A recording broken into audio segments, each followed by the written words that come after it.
You will begin to make a direct side of communication with the higher part of yourself if you can remove so many of the distractions.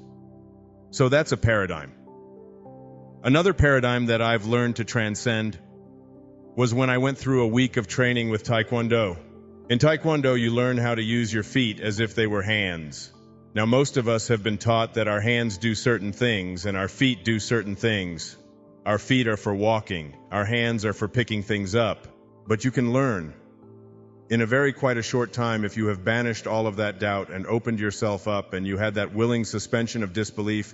If you willingly suspend that, you can train your feet to do everything that your hand can do. You can train it to punch, you can train it to pick things up, you can train it to do virtually anything you can do with and people who lose their hands learn this very fast.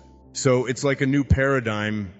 When you first start trying to pick things up with your feet, or to try to use your feet to manipulate or to punch with or to whatever you're just all discombobulated. And now these are just sort of physical things, and you can do this in the area of eating, you can do this in the area of your relationships. Like most of our relationships are a function of paradigms. We relate to each other, and the way that we have been told is the only way that you can relate. And so when someone else says something to us that we find offensive, we immediately respond with anger. And that's a paradigm. In Everyday Wisdom, this little book of quotes, my favorite quote in there is this whole idea that if you really want to improve the quality of your relationships, whatever you pay to get into in here tonight, just this one little sentence will really dramatically alter your relationships.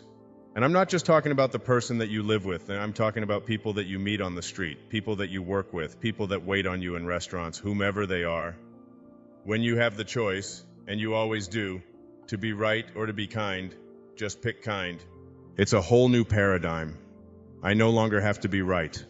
Now there is a shift in awareness that will lead you to higher consciousness.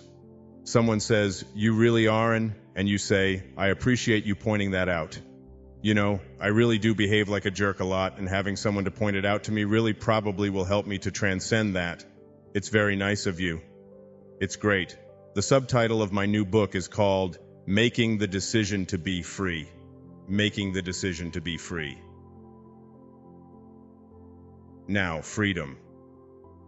The best definition I ever heard of freedom was offered by Florinda Donner in a wonderful book called Being in Dreaming. And Florinda Donner defined it this way. She said, freedom is the absolute lack of concern about yourself. Now that's freedom. When I was walking with Marianne Williamson in Melbourne, Australia just a few months ago, we toured the Australia speaking down there, and we went for a walk one day.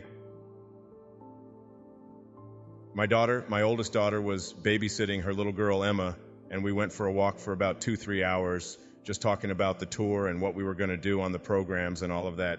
And she said to me out of nowhere, she said, "Yeah, come on, Wayne." She said, "Tell me, do you have any secret desires?" Just like, now there was a time when someone asked me that question in a park, a woman, I would have come up with a sort of a crass remark, but I said, "Yes, I do have secret desire." She said, "What is it?" I said, "I would like to disappear and still be here." And I remember reading in some of Castaneda's later works saying that freedom is really a disappearing act.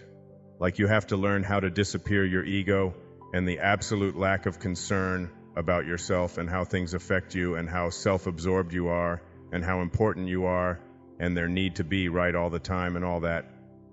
This is all stuff that is part of a paradigm that we have been taught because we believe in this ego, which stands for edging God out. Our ego is the part of us that is our false self, and I say that without qualification. It is the part of us that would have us believe that we are separate, that we are more important than that we are special. And I want to tell you right now, folks, if you want to understand higher awareness, you've got to get off of this thing that you are special. You are not special in the eyes of God or anyone else. It implies if you are special that someone else is not, doesn't it? And if everyone is special, then we don't need a word like that, do we, to specify who is and who isn't. We are all divine creations, extensions of God, every single one of us. No one better, no one more important, no one more advanced, no one prettier, no one more anything. And this whole idea that we have been carrying around with us about what it is that offends us and what it is that we find difficult to live with and how important it is for us to be right and to make other people wrong, all of this stuff is an absence of higher awareness. And you've got to somehow figure out a way to transcend it and know and begin to believe in something that you can't see. Believe in something that you can't see. I wrote a story. I'm going to share just a part of it with you, yes. It's a story that I open up your sacred self with. Story goes like this. Imagine this scene. Two babies are in utero, womb mates confined to the wall of their mother's womb, and they are having a conversation. Okay, just willingly suspend, just let this in, okay? Two little twins having a conversation. For the sake of clarity, we'll call these twins Ego and Spirit. Spirit says to Ego, I know you're going to find this difficult to accept, but I truly believe there is life after birth.